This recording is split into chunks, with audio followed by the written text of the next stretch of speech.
मेरा नाम आमना इफ्तिखार है और मैं कंसल्टेंट क्लिनिकल साइकोलॉजिस्ट हूँ और करंटली मैं rainbow obesity and eating disorder centre पर अपने सर्विसेज मुहैया करती हूँ। इसके अलावा मैं मरहम के प्लेटफॉर्म से ऑनलाइन वीडियो कंसल्टेशन की सहूलियात फराहम कर रही हूँ। डिप्रेशन एक ऐसा मर्ज़ होता है जिसमें आपके अंदर उदासी बहुत ज़्यादा आ जाती है, डिसअपॉइंटमेंट बहुत ज़्यादा आ जाती है, होपलेसनेस होती है कि आपको लग रहा होता है कि कुछ भी बेहतर नहीं होगा। और इसमें कुछ इन्वायरमेंटल फैक्टर्स ऐसे आते हैं जो कि अगर कोई शख्स डिप्रेशन में से गुजर रहा है तो वो उसकी सिचुएशन को और ज़्यादा ख़राब कर देते हैं।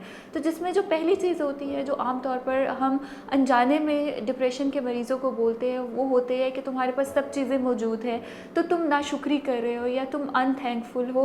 शुक्रगुजारी करो कि तुम्हारे पास ये भी चीज़ है और जो चीज़ें आपके पास है उसके लिए आप ग्रेटिट्यूड पे करें। तो इन चीज़ों से अवॉइड करें, कभी भी आप उनको डिप्रेशन की स्टेट में इस तरफ ना लेकर आए कि आप नाशुक्री कर रहे हैं।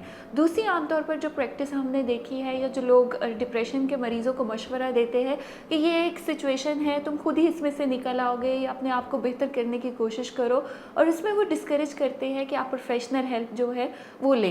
तो दूसरी जो डिप्रेशन को ख़राब करने वाली चीज़ होती है उसमें जब आप इनको डिस्करेज कर रहे होते हैं प्रोफेशनल हेल्प से तो वो डिप्रेशन को और ज़्यादा वर्स करती है और खुदा न खास्ता अगर वो ट्रीटमेंट की तरफ नहीं जाए तो वो सुसाइड्स की तरफ भी जा सकते हैं।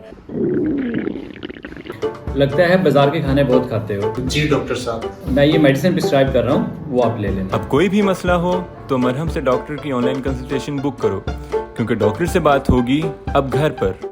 तीसरी चीज़ होती है जिसमें अक्सर आपने देखा होगा कि जब कोई डिप्रेसिव पेशेंट आता है तो जो इर्द गिर्द फैमिली मेम्बर्स होते हैं, दोस्त होते हैं, वो उसका पास्ट कंपैरिजन करते हैं कि पहले तो तुम ठीक थे, पहले तो तुम चीज़ें मैनेज कर लेते थे, तो अब तुम्हें क्या हो गया है, तुम अब भी ये चीज़ों को मैनेज कर सकते हो। तो देखिए, एक नॉर्मल या प्री मॉर्बिड स्टेट में और एक डिप्रेशन या आप जब डिसऑर्डर की स्टेट में होते हैं उसमें आपकी परफॉर्मेंस, आपकी कोग्निशन, आपके इमोशंस डिफरेंट हो जाते हैं। तो इसलिए कभी भी डिप्रेशन के मरीज़ को आप पास्ट कंपैरिजन में ना लेकर जाए कि पहले आप ये चीज़ें करते थे। इससे उनका जो सेल्फ़ कॉन्फिडेंस होता है या जो सेल्फ़ वर्थ होती है वो मज़ीद डाउन हो जाती है और वो और ज़्यादा डिसअपॉइंटमेंट का शिकार हो जाते हैं। और आखिरी चीज़ जो हमारे यहाँ तकरीबन अगर मैं कहूँ तो डिप्रेशन के पेशेंट्स के साथ अक्सर ये चीज़ दोहराई जाती है कि आप अपनी एक्टिविटीज़ अगर इसी तरह रखोगे या अपने आप को बेहतर नहीं करोगे या अपने इस सैडनेस की स्टेट को ख़त्म नहीं करोगे तो आगे कैसे सर्वाइव करोगे। उनको जो फ्यूचर एप्रीहेंशंस होती है उसके बारे में बताया जाता है, जो कि अपने तरफ से हम लोग चाह रहे होते हैं कि उन्हें मोटिवेट करें या उनको फ्यूचर की तरफ जब आप लेकर जाते हो तो शायद उनके अंदर एक होप आ जाए, एक इनकरेजमेंट आ जाए। लेकिन उस वक्त वो इतनी डिसअपॉइंटमेंट की स्टेट में होते हैं कि जब आप उनको फ्यूचर के बारे में बताते हैं तो उससे खौफज़दा होना शुरू हो जाते हैं, उनके अंदर सेल्फ डाउट्स आना शुरू हो जाते हैं। तो अगर हम इन 4 बुनियादी चीज़ों को जो डिप्रेशन के मरीज़ होते हैं उनके साथ कहना या उनके साथ प्रैक्टिस करना छोड़ दें तो डिप्रेशन के जो मरीज़ होते हैं वो नॉर्मल लाइफ की तरफ बेहतरी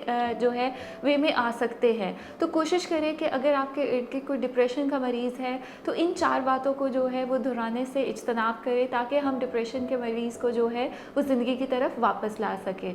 अगर आप किसी भी किस्म की इमोशनल या साइकोलॉजिकल इशू से गुजर रहे हैं तो आप मरहम के प्लेटफॉर्म पर जाकर अपनी ऑनलाइन वीडियो कंसल्टेशन या अगर आप इन पर्सन अपॉइंटमेंट लेना चाहते हैं तो आप घर बैठे अपनी अपॉइंटमेंट बुक करवा सकते हैं।